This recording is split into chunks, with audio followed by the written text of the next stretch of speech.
هغه دور غواړم.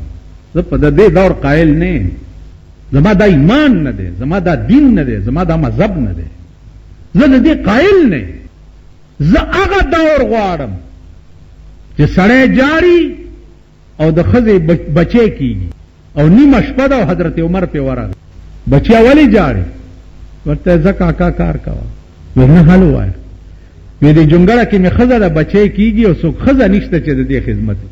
حضرت عمر ویل ها یو منټ، یو منډه کور ته راغی، ښځه یې راپاسوله. وی څه قجوري مجوري د دې وخت مناسب چې زنانو ته څه ضرورت وي وی دا را تیار کړه. وی ولې؟ وی الله د لوی خدمت موقع په لاس په نن شپه کې درکړې ده. ښځې ته وایي، تاسو به ښځې ته ووایئ داسې په نیمه شپه کې وبه دا کړې ښځه که نه وبه چې ښځې را پاسه دلته یو غریب سړی دی د هغه بال بچ کېږي ورته ښځه به وایي چې غریب دی بې خو دې د خوبه دې ویست په کوتک دې لا ونه وایي. زمونږ علاقه کې رامداس کې اوسېدو یو سړی په یو منډه د کوره راووت. چې راووتو نو چې مې کته ښځه ورپسې ده او کوتک ورسره. کاکا ولې؟ ویل ملا صاحب لار پرېږده. ښځې ویلې چې ملا صاحب لرې شه د ده ککرۍ داسې کړه. مالوالي ویل راته پروت دي په کوټ کې نه باټینګن شته نه ډوډۍ شته نه څه شته سنډا راته پروت دي وجنه مې پرېږدم یې نه په یو منډه ترې لاړو. مونږ سره به ښځې دا کار وي. حضرت عمر ښځه را پاسې ویل دا نو هم ښځه وه که را پاسې ده قجوري او ستوان متوان یې را واغسته په یو منډه عمر مخکې دی او ښځه یې ورپسې ده. چې جونګړې ته یې دننه کوي نو ښځې ته وایي چې ښځې ستا دې په خدای قسمي چې د دې ښځې داسې خدمت وکړه لکه څوک د خپلې خور کوي یا د مور کوي. او دیم هغه سړي سره په ځمکه کېناست.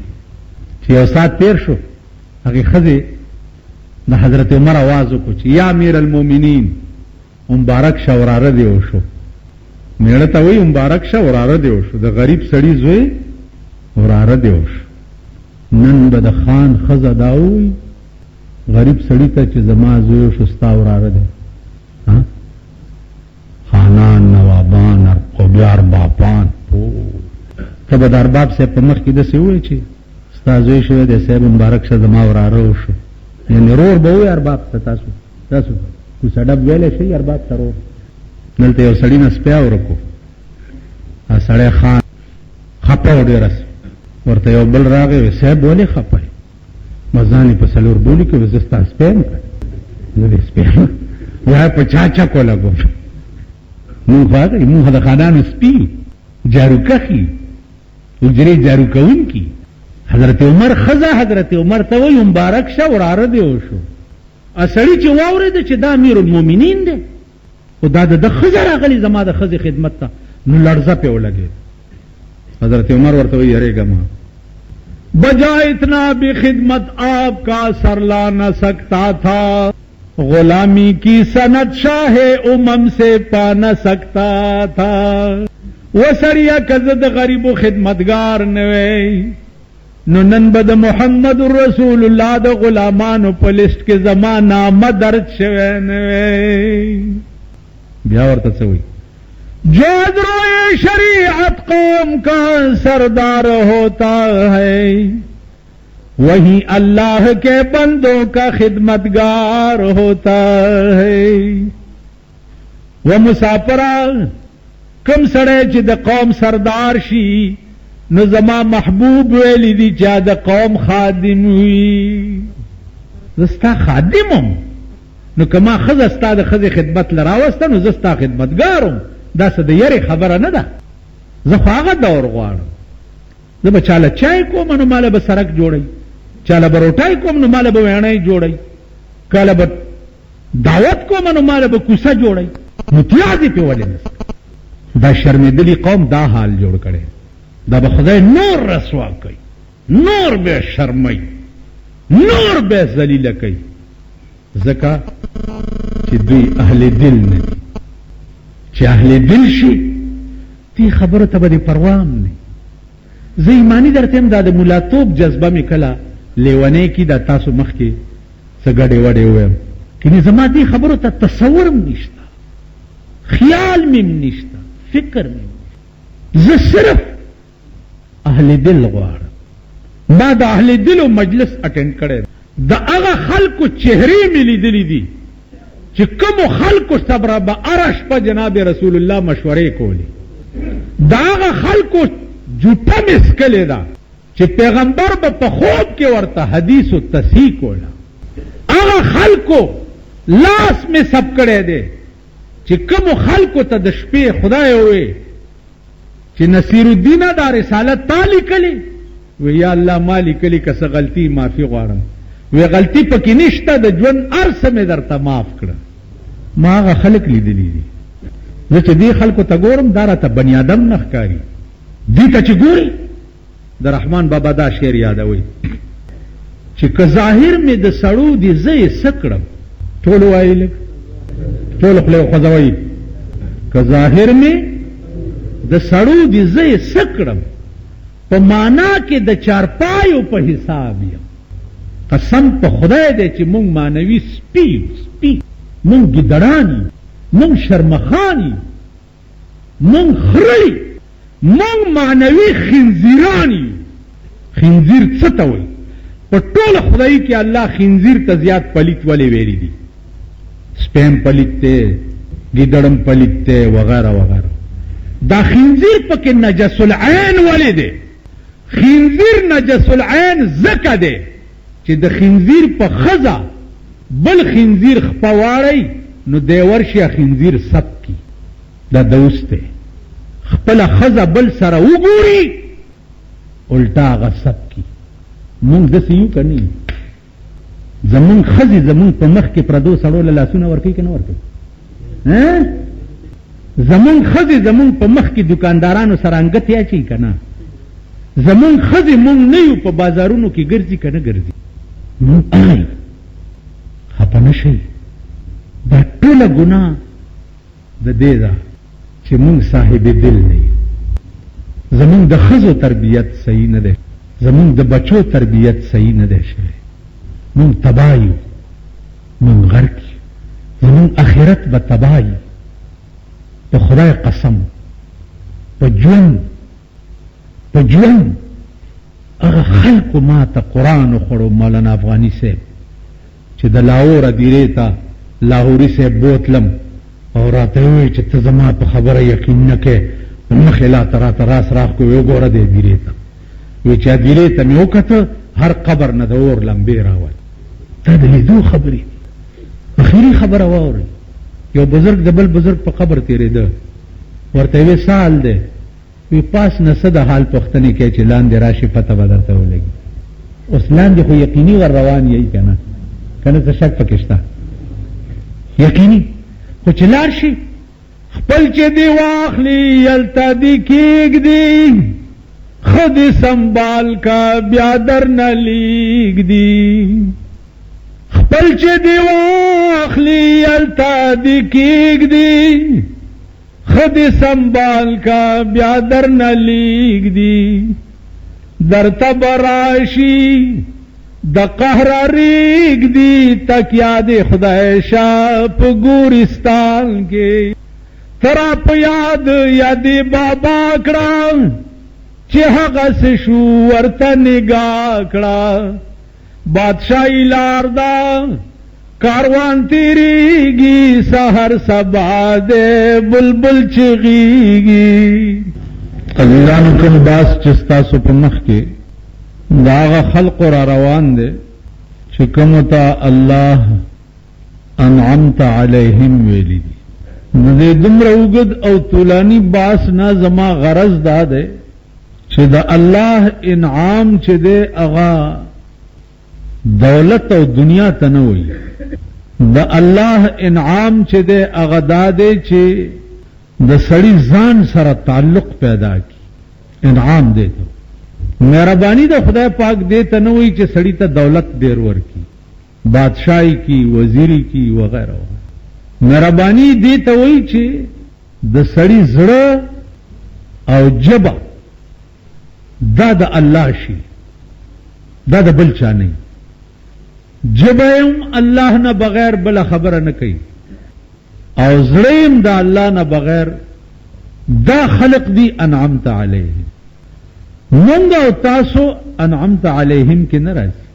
که یو سړی دا دعا وکړي چې خدایا ما ته سمه لار وښایه، کومه لار راته وښایه، د بجلیګر مولا لار راته وښایه. نه، ځکه چې موږ انعمت علیهم نه یو، زموږ ژبه د الله نه ده، زموږ زړه دا د الله نه دی، نه زموږ زړه د خدای کارونه کوي او نه زموږ ژبه د خدای کارونه کوي. زموږ ژبه هم لدنیا دا او زموږ زړه هم لدنیا، زموږ تعلقات هم ټول د دنیا د پاره دي. ټول تاسو به نه ګورئ چرته چې یو سړي سره تعلق او محبت صرف په دې نیت وي چې خدای پې راضي شي، یا یو سړي سره ته نیکي کوي او صرف په دې ور سره کوي چې خدای پې راضي شي. زموږ ارڅ چې دي هغه احسان د پاره دي، جتلاولو د پاره دي. زه تا سره یو نیکي وکړم درته سبا یادوم. بیا قرآن ویلی دی چې یا ایها الذین آمنوا لا تبطلوا صدقاتکم بالمن والاذى، خپل نیکی چې په احسان کولو په ضرر رسولو باطل نه کوي، خو چې نیکی دی وکړو انسان دی په وکړو نیکی لاړه او دی ویل ورته چې ما تا سره پلانې نیکی کړې وه الله پیسې دی ورکړې، ورته دی ویلې چې ما پیسې درکړې وې نیکی لاړه. هغه خلق لاړه چې هغه نیکی به خدای د پاره کوله، تعلق به چا سره خدای د پاره ساتل، هغه خلق لاړه. ما ته یو ورځ یو جمعات کې ناستم، یو سړی راغی اوس ما ته ګوري داسې ډېر ساعت ګوري ګوري ګوري ګوري، اخر رانږدې شو نو ما ته وایي چې ستا خو ډېرې کلکې سترګې دي. زه ډېر خفه شوم چې دا اوس جمعات دی مېلمه دی، ولې کاکا څه چل؟ ما ته وی چې ته مردان ته راځې، دو شپې درې شپې ما سره ډېری او زه اوس راغلی ما ته ګورې نو ستړي مه شم نه که.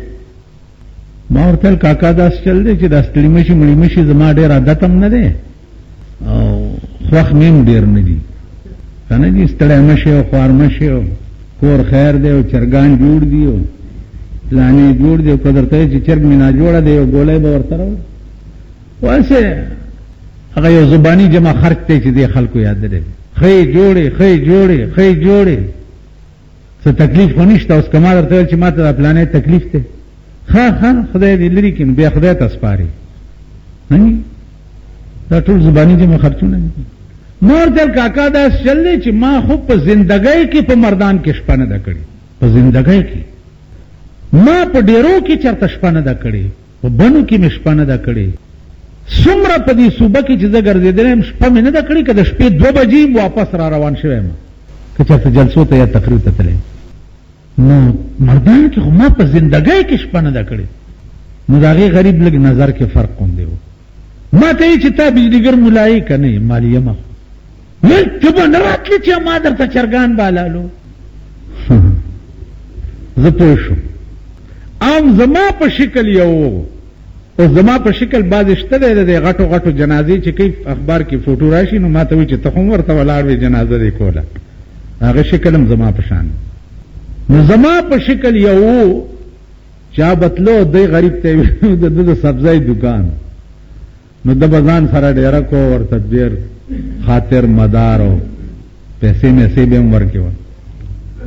15 کاله په دې چل هغه والی 15 کاله.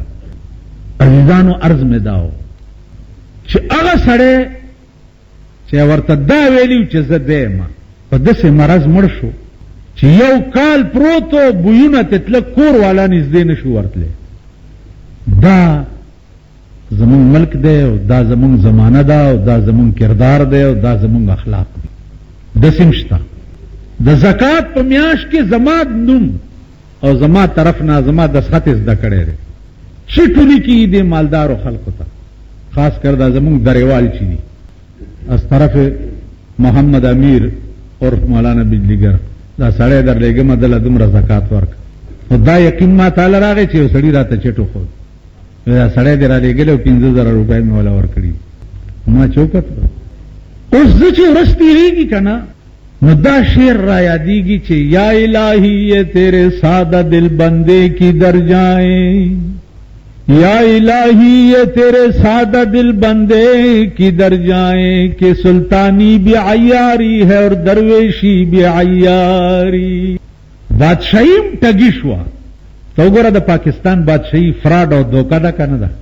نواز شریف او غلام اسحاق کی چې ایمان وې نو دوی به په 8وی ترمیم بل یا په کرسای باندې نن جګړه وې چې ټول ملک د خدای په قهر اخته کړي دي. اوس هغه سنداګان چې کوم تاسو منتخب کړي دي، س سنداګان او اتیان یو سره مرګري دي او س سنداګان او اتیان بل سره مرګري دي. خدای دې خیر کوي مونږه چرګان او چیلو ته چې مونږ پکې چخنی نشو. نو سلطانی هم عیاری او ټګي شو او درویشی هم ټګي شو. ګیرم فراډ او دوکه شو، خلوتم فراډ او دوکه شو، منبر او محرابم فراډ او دوکه شو. اوس په څه کې مونږ خلق کو متعلق دا څوک دعا کولای شي چې خدای پاک ما د دې په لار روان کړي. زمونږ لار خو ټوله د شیطان لار ده. په لاره خو به مونږ دعا د هغه سړي د لارې کوو چې هغه د رحمان په لاره روان وي. کوم محبوب سره چې د ده رابطه او تعلق وي او تا ته مو وایي چې راشه دا زما محبوب لږ وګوره، هغه تصور ورک شو نن ستا د ټول ملک نه. شیخ عبدالقادر جیلانی رحمت الله علیه یا ډېر لوی سړی په هندوستان کې مجدد الفسانی رحمت الله علیه دا ډېر لوی سړی تر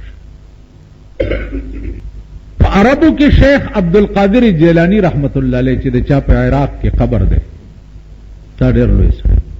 مجدد الفسانی رحمت الله علیه دا دومره لوی سړی او چې په ځمکه به ناستو نو لوح محفوظ به ورته ښکارېدو. په ځمکه به ناستو او تصور به چې وکړو نو لوح محفوظ به ورته ښکارېدو. هغه ورځ ما ته یو ملا وی د رحمان بابا دا شعر چې دی نو د قرآن نه خلاف دی چې په یو قدم تر عرشه پورې رسی، ما لیدلی دی رفتار د درویشان. په ارام کښېنه، چېرته د سرسایمو د اختر را روان دی، د سرمنو غم کوه. ته د رحمان بابا په شعرونو څه پوهېږي؟ په خدای قسم چې د رحمان بابا یو شعر د قرآن او د حدیث ترجمه ده. یو شعر محبوب سره تصور کې خبرې کوي نو غوږونه نیسي چې کم کلام چې زه بېتاله چا سره وکړما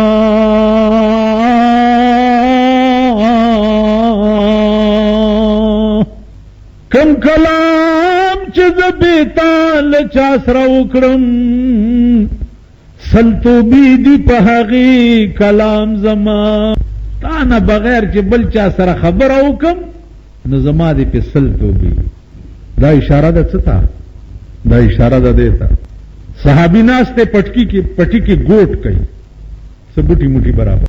خبر والا راغی چې پرېږده کار استا محبوب وفات شو جناب رسول الله صلی الله علیه وسلم. پرېږده. هغه وی ها الور ور سره او یا رنبی او هغه وغورځول لاس یې اوچت کړو چې اللهم اذهب بصري کی لا ارى بعد محمد احدا. خدایا ما په دواړو سترګو ړوند کا چې ده نه وروسته پې بل څوک ونه ګورم. ما خو سترګې ده دپاره غوښتې که نه چې بل څوک پې ونه ګورم.